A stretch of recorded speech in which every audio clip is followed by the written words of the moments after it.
back to another episode of Handloader TV. In this episode, we're continuing on in our series on World War II small arms, and to help me out with this is my good friend Mike Venturino, and he's opened up his collection for us to take a look at and talk about, and he's also the author of Shooting World War II Small Arms.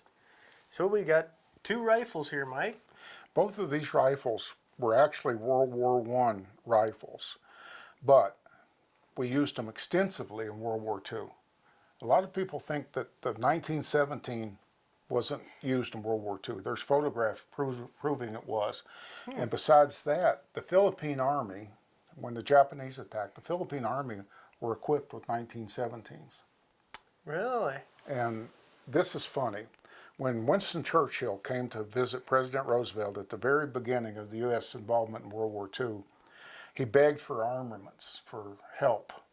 Well, Roosevelt said, okay, you can have 250,000 rifles. Churchill was really upset about getting a few measly bolt-action rifles. Well, what was funny was they were 1917s, and the British designed them. But he didn't want them. He didn't want those. And they were 30-06, of course, where the British were 303, so they were painted red around the forearm here, so that would denote it was a 30-06. Oh, okay. Very interesting. But these things were superb rifles. I'll be honest, I would prefer the 03 or the 03A3 for my personal shooting. I just like them.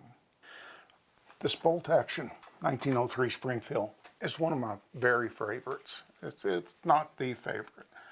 They're beautiful made guns. This one was made in 1941. I'll explain that later because they quit making 03s for a while, about 1931, 32, somewhere in there. Oh, okay.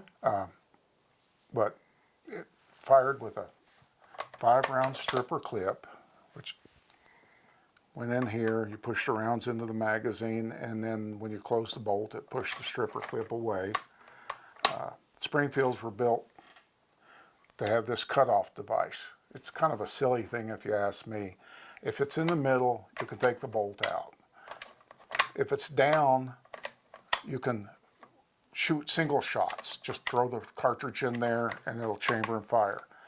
If it's up here, then it feeds from the magazine. And the reason they did that, put the single shot ability in there, was they figured soldiers would probably waste ammunition otherwise.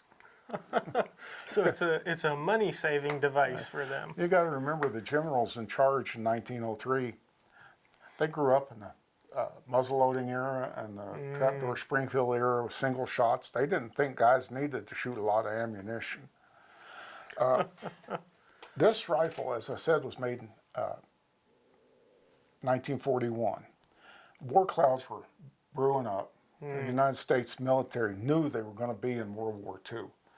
So they asked Remington to start making 1903 Springfields again. That they'd been about 10 years out of production. So Remington obtained the tools from the Rock Island Arsenal that had been in storage, and they started making these. And these are some of the best 1903 Springfields there are. They were built to exquisite quality. I don't remember how many were made now, but there was quite a few made. You might notice that this stock is not straight. This is what collectors call the scant C stock. Remington had a bunch of stocks that weren't being used for some other gun, and they could trim them down and make Springfield stocks out of them. So Remington got to use those, and that way they got rid of something that was no good to them and got paid for it. Oh, there you go. Repurpose. And rifles got turned out faster. Now you might notice this rifle sight here. Very intricate sight. And soldiers had to be trained when to raise this up. When you raise it up far enough, a tiny peep sight comes into play.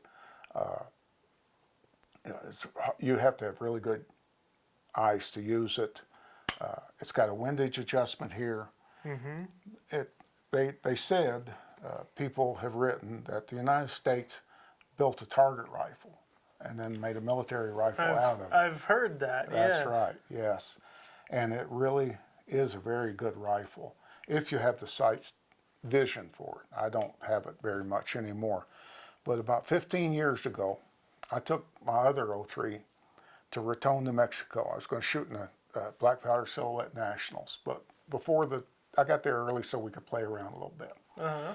They have a target there. It's a big, full-size metal buffalo. It's at 1,126 yards Oh, wow. measured.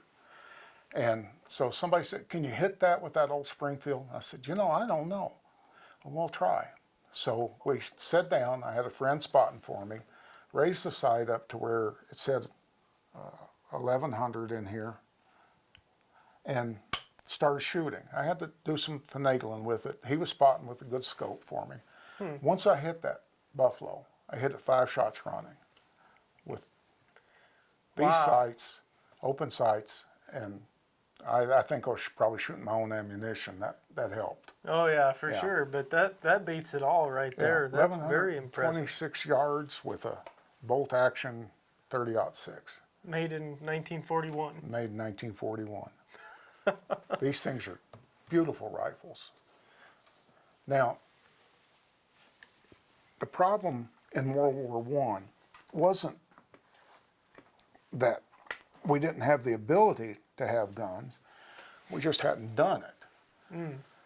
And we had some massive gun makers. We had a Remington, we had Winchester, we had Colt, which are all kind of getting to be out of history. Yeah. Now. Yeah, you look at Remington and stuff, it's almost heartbreaking to see. Yeah. Winchester was such a giant, and by the 1980s, there was no Winchester anymore. Just a name, Yeah. but they didn't have a factory. But anyway, we needed rifles. So we turned to Winchester and Remington. They'd been making the British Pattern 14 Enfield, designed by their Enfield factory.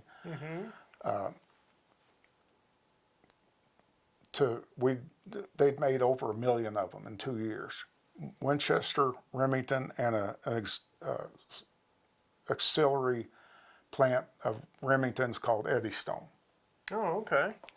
So the United States government turned to those companies and said, do you want to make '03 Springfields? They said, no, we're set up to make these Enfields. Take very little to turn them into 30-06s. And the government gave them a go ahead. They made 2.2 million of these in a little over 2 years. That's manufacturing. That is manufacturing. Wow, that is awesome. In all my studying of World War II history, World War I history, American military history, the thing that always stands out was that we could produce what we needed Yeah. in way of weaponry. And we could produce what we needed and what the British needed and what everybody else needed. Exactly. Which is really, really cool. A lot of people say these aren't as accurate as Springfield. In my opinion, they're just as accurate. I think the problem is ammunition.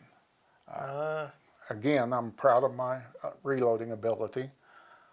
I one day fired this with military surplus ammunition, 30-06 at 100 yards, and the group was 4 inches. I put my own ammunition in it, and the next group was 1 1/8 inches. So it wasn't the rifle. Wasn't the rifle. It wasn't the rifle. And here's a little known thing about the Enfields. Used the same 5-round stripper clips on them as the Springfields, but actually they would hold 6 rounds. Oh, really? So you could put 1 extra in there, and even still then have 1 round in the chamber. So it gave I did not know that. That's interesting. Yeah. a little bit of an advantage. So, in speaking of your hand loads and stuff, I'm sure you have a favorite load for 30-06. Oh yes. For these, I'll actually shoot H4350 quite a bit. You shouldn't shoot it in grands. Right. But I mark them, and I shoot H4350, any 150 to 155 grain bullet. Okay. And I would shoot about 59 grains of H4350. Give me about 2,750 feet per second. Okay. Very fine accuracy. When I'm loading ammunition that I want to use in the Grand 2, I go back to Varget, to my load of Varget, like I've mentioned before. Right, which is 46 grains of yeah. Varget. Okay. Well, awesome. What do you say we take these two rifles to the range and do a little shooting with them and put some time behind them? I think you'll be surprised how well they shoot. I think so. I'm excited. Good. So we got the 1917 benched in, target's downrange at 100 yards, and Mike's back here spotting for me. So what do you say, Mike? You all set? Shooter should go. Spotter is on. All right. Let's see what we can do with this rifle.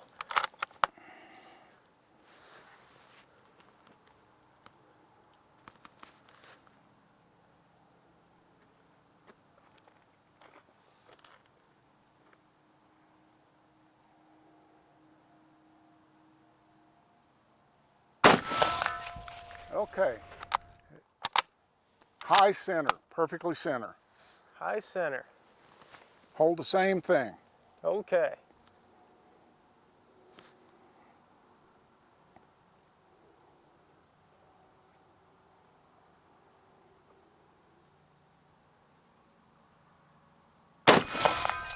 Okay, that's centered about 3 inches, maybe 4 inches below the first shot. Okay. Yeah, I might have held a little bit low on that one. Probably should have paid more attention to my first shot, where I was holding exactly.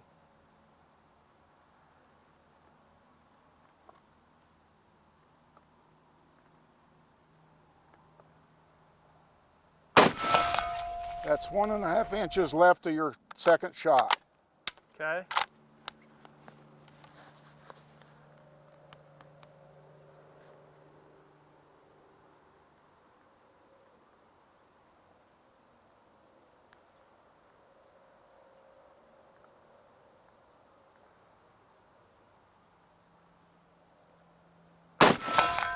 Okay, Jeremiah, you have a triangle of about 2, maybe 2.5 inches. Dead center and a bit above center. Dead center for windage and a bit above center for elevation. Okay. Good shooting. That boy knows how to pull a trigger.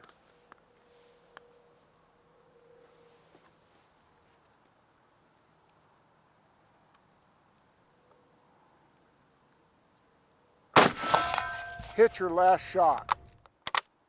All right. One more.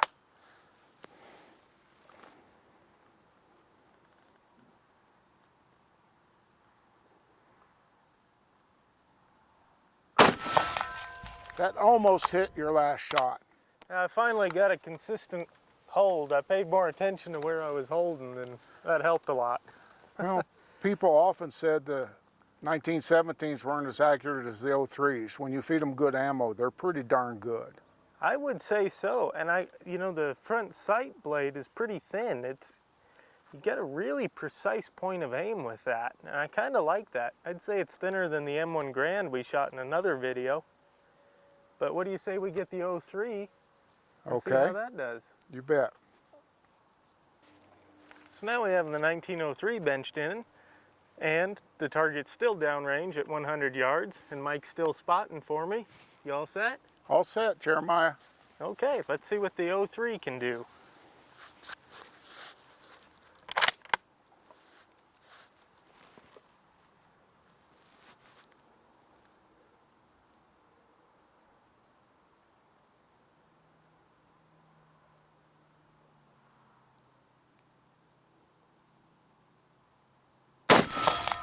Okay, your center just slightly below center. Pretty center for windage, so just keep shooting. Okay.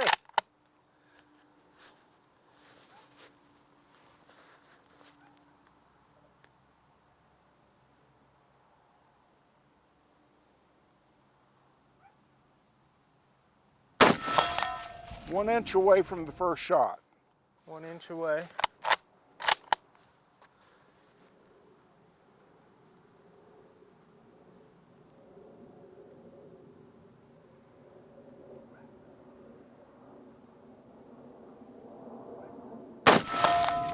Okay, that's 1 inch below the first shot. Your group is about 2 inches now. Okay. Just keep shooting.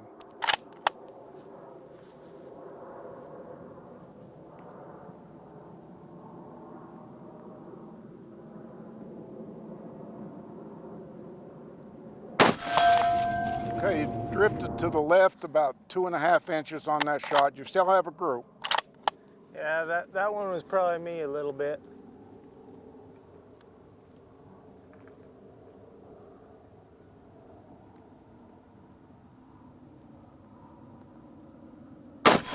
Oh, you've got a flyer.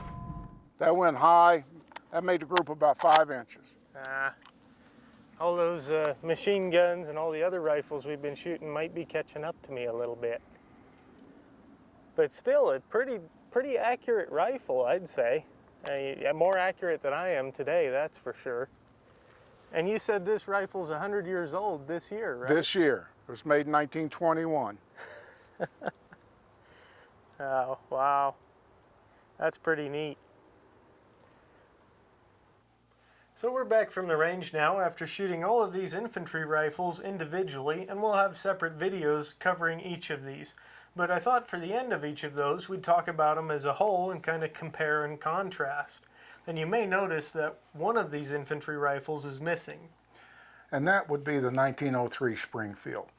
We just didn't lay it on this table because everybody that shoots to one degree or the other has to know that Springfields are fine rifles. And they proved that to us again. It sure did. You know, I was very impressed with the accuracy of the 1903 Springfield, and you almost kind of come to expect it. I mean, so long as the barrel looks good, it's going to shoot good. That's it. And another surprising factor, though, was this 1917. These things get a bad rap. The Springfields are known for their accuracy, and the Enfields are known for being mediocre. Well, there are mediocre Enfields, although this isn't really an Enfield, it's a US 1917. You got me calling them Enfields again, Jeremiah. I'm starting you on a bad habit, aren't I? These 1917s are fine rifles.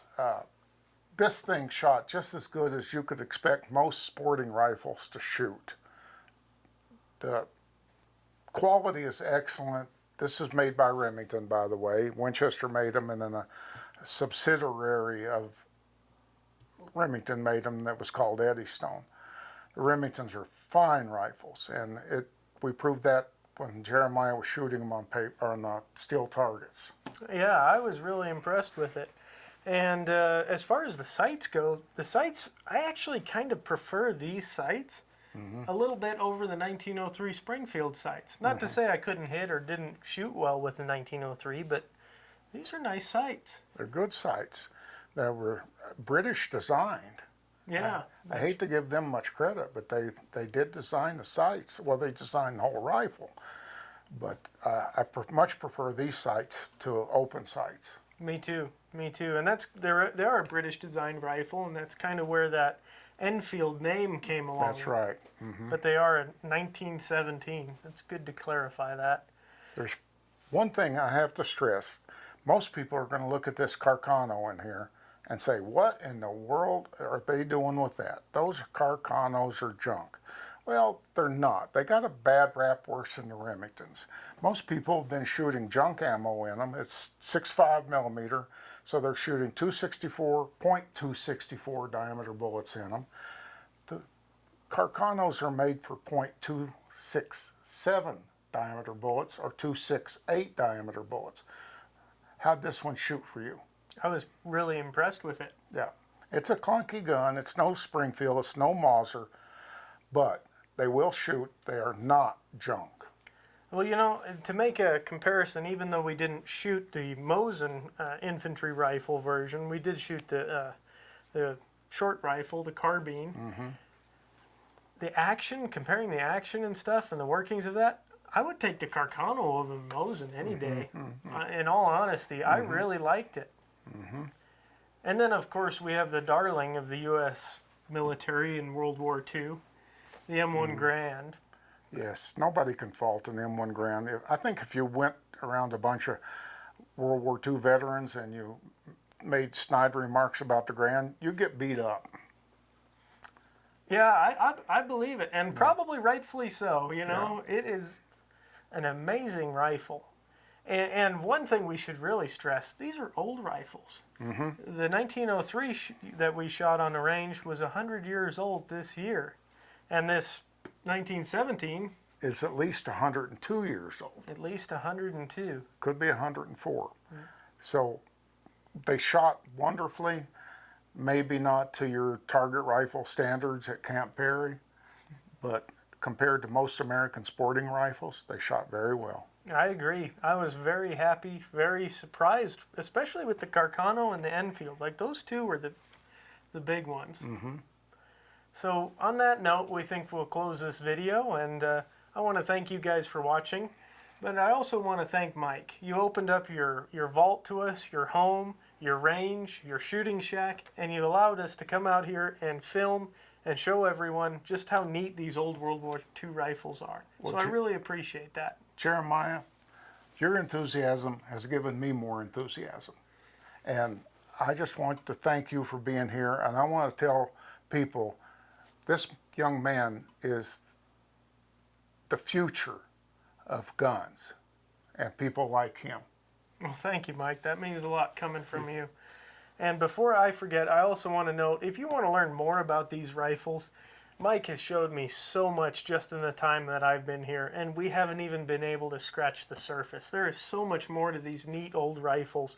You need to check out his book, Shooting World War II Small Arms. There is so much awesome information in there, from the load data to the who manufactured it, the numbers produced. It's a great book. Be sure to check it out. And on that note, I'd like to ask you to give us a thumbs up if you like this video, and don't forget to subscribe and hit that bell icon so you're notified when we post our next video. And again, we'll have individual videos on all of those, so be sure to watch for those as they're released. And lastly, if you have any questions or comments, be sure to leave them in the comments section below. And then real quick, a special thank you to Ted Tompkins for being the official gopher, running around and getting us food and rifles and ammunition and whatever we needed to keep going. Also a special thanks to Chris Downs, who filmed all this, and he's the official photographer and videographer for all of Handloader TV. And another thanks to Don Polachek, the owner of Wolf Publishing, who makes it possible for us to bring this information to you in the video format. Thank you so much, and we'll catch you in the next episode.